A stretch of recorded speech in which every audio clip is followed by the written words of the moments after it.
iyong banal na presensya. Lord, marami pong salamat po, God. Sa mga anak mo, nauna na iyong banal at makapangyarihang salita.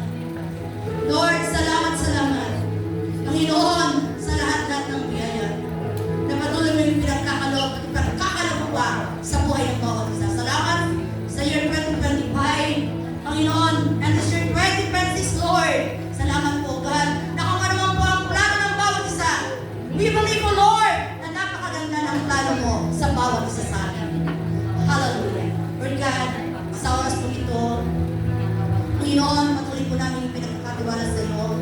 Ang aming preacher for today, for the second service, our very own Dr. Ellen C. Borromeo. Continue, Lord God, to anoint her lips and her tongue, O Lord. Panginoon, na sa bawat salita na lalabas sa kanyang bibig na lang galing sa iyo, Lord God, Panginoon. Lord, tukupan mo po ito ng kapangyarihan mo, Lord God, Panginoon. Lord, may deliver niya ito, Lord God, with power, with boldness, and with understanding. At nawa, Lord God, ito'y tumimo sa puso ng bawat isa.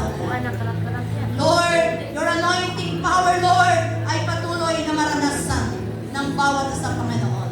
And continue to cover this place by your tiny precious blood of the Lamb.